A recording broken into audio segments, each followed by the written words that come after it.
कांग्रेस आपकी आस्था का सम्मान नहीं कर सकती, बीजेपी ही आपकी आस्था का सम्मान कर सकती है और साथ ही कांग्रेस की राष्ट्र पर भी तंज कसा है। क्या कांग्रेस रहती तो अयोध्या में भगवान राम का मंदिर बन गया होता क्या?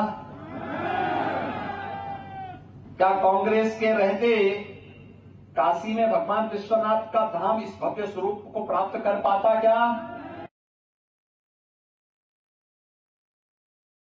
कांग्रेस न आपकी आस्था का सम्मान कर सकती है, कांग्रेस न देश की सुरक्षा कर सकती है, कांग्रेस न वैश्विक मंच पर भारत को प्रतिष्ठा दिला सकती है, कांग्रेस भारत को दुनिया की सबसे बड़ी अर्थव्यवस्था के रूप में भी स्थापित नहीं कर सकती है। और कल तो मैं एक बड़ा मजेदार देख रहा था। कल कांग्रेस के एक मंच पे राष्ट्रगान हो रहा था, राष्ट्रगान के दौरान फिल्मी गीत बजने लग गया। ये तो इनकी राष्ट्रभक्ति है। राष्ट्रगान का भी सम्मान नहीं कर सकते।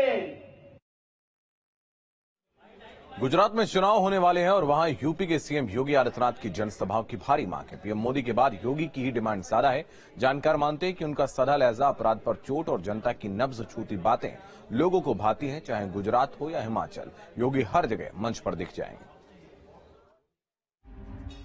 फ्री में टेस्ट, फ्री में उपचार, फ्री में वैक्सीन और भाइयों बहनों हर गरीब को, देश के 80 करोड़ भारतवासियों को फ्री में राशन की सुविधा भी तो प्रधानमंत्री मोदी जी ने दी।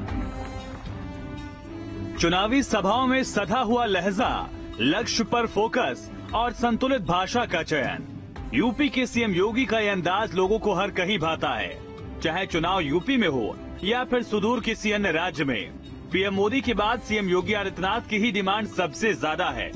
देखिए, मुझे लगता है देश भर में 4-5 लोग हैं जिनकी लगातार डिमांड रहती है और मुख्यमंत्रियों में सर्वाधिक लोकप्रिय मुख्यमंत्री योगी आदित्यनाथ है, इसलिए उनकी हर जगह डिमांड रहती। कोई ऐसा चुनाव देश में नहीं है जहां योगी जी की डिमांड ना हो, योगी जी को लोग चाहते ना हो। और आगे भी मुझे लगता है कि योगी जी एक बड़ा चेहरा भारतीय जनता पार्टी का चुनाव जिताने में रहने वाले हैं।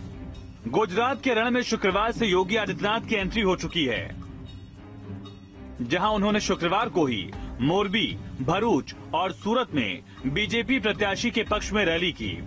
कार्यकर्ताओं में जोश भरा। योगी गुजरात में करीब 1 दर्जन चुनावी सभाओं को संबोधित करेंगे। हालांकि समाजवादी पार्टी मानती है कि गुजरात में बीजेपी की हालत खराब है। ये बीजेपी का पुराना एजेंडा है कि जब जब चुनाव में वो मात खाती है, उसके हालात बिगड़ते हैं, तो हिंदू मुसलमान को लेकर के आ जाती है। और अभी जो ये बुलडोजर की स्थिति पैदा हुई है और इसकी एंट्री की गई है, इससे एहसास होता है कि बीजेपी बड़े स्तर पर घबराई हुई है। और वैसे भी मैंने देखा है कि माननीय योगी जी जिन जिन प्रदेशों में उन्होंने प्रचार किया, प्रसार किया, वहां पर सिवाय हार के अलावा बीजेपी को कुछ नहीं हाथ आया है।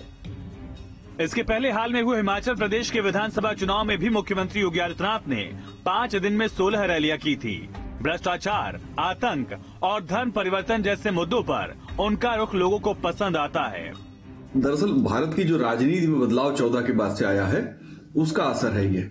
और लोग वो चीज सुनना चाहते हैं जो उन्हें परेशान करती है। योगी जी वही बात बोलते हैं जो जनता के लिए समाधान जैसा प्रस्तुत होता है।